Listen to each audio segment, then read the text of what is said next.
यहाँ पर माताएं रहती हैं। आइए मैं आपका परिचय एक माँ से कराऊं। मैया कहाँ से आई हो मेरी माँ? ग्वालियर से।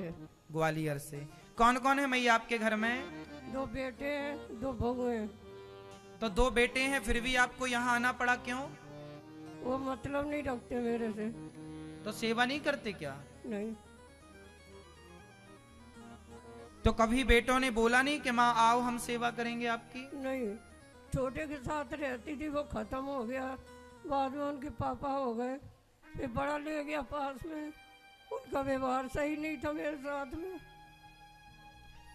देखिए 2 बेटों को माँ ने पाल पोस कर माँ कैसे कैसे पालती है, कितना प्यार करती है माँ अपने बच्चों से। बच्चों को पढ़ाना लिखाना, उंगली पकड़कर चलाने से लेकर सब कुछ माँ करती है। बच्चों के विवाह में सबसे ज्यादा खुशी किसी को होती है तो माँ को। लेकिन वही बेटा जब अपनी माँ को छोड़कर चला जाता है तो माँ बहुत दुखी भी होती है। बहू के आने से बहुत खुश होती है माँ, और बेटा बहू के जाने से बहुत दुखी होती है माँ। इसलिए आप जहां जाया करो अपनी माँ को साथ लेकर के जाया करो और माँ के चरणों में रहा करो, माँ की सेवा किया करो। अब देखो 2 बेटे हैं पर माँ वृद्धाश्रम में है बच्चों के होते हुए। क्या इस माँ ने अपने बच्चों को पाल पोस कर उसी लाड़ प्यार से बड़ा ना किया होगा? हर माँ प्यार करती है, पर बच्चे तो बच्चे हैं, बड़े पढ़ लिख गए हैं, बड़े होशियार हैं।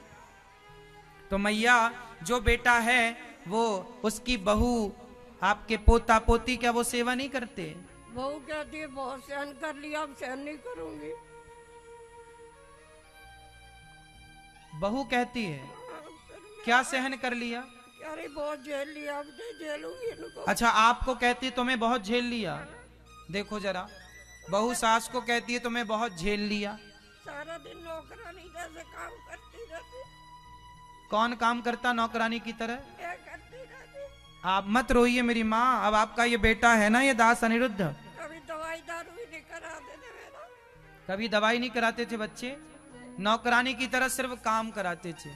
अब बुढ़ापे में भी कितना शरीर काम करेगा और साथ देगा। कह रही अब तो बहुत हो गया, या माँ को रखो या मुझे रखो।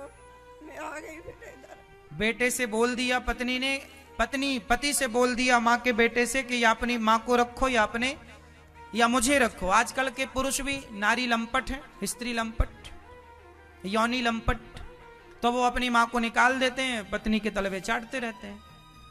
6 महीने बेटी के पास रही, 3 साल मुझे यहाँ हो गए, बेटी भी खत्म हो गए। बेटी थी आपकी? हाँ। तो बेटी को क्या हो गया? उनके परिवार में आपस में लड़ते थे, दामाद भी लड़ता था, उसका बेटा लड़ता था। फिर मैं इधर आ गई, अब वो वैसे ही 5-6 महीने से खत्म हो गई। बेटी के यहाँ भी रही, पर बेटी के यहाँ भी वो उनकी पर्सनल लड़ाई झगड़ा रहा होगा।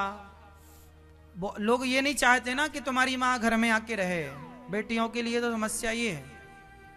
अब बेटे नहीं चाह रहे हैं माँ को, बेटियां मजबूरन कहाँ जाए माँ। तब ये माँ गौरी गोपाल आश्रम में आई। मैया यहाँ आपको कोई कष्ट है, कोई पीड़ा है? यहाँ कोई कष्ट नहीं है, मेरे को सब सुख है। यहाँ कोई काम तो नहीं कराया जाता आपसे? नहीं, कोई काम नहीं कराया जाता। जो सुख हमें नहीं मिला सब सुख मिल गया। यहाँ किसी भी माँ से कोई काम नहीं कराया जाता, केवल भजन करो, कथा सुनो और भगवान का नाम जपते हुए अपना बुढ़ापा आनंद से गुजारो। मैया आपसे यहाँ कोई पैसे तो नहीं लिए हमने? नहीं, हमको पैसे महाराज कहाँ से पैसे होते तो इधर।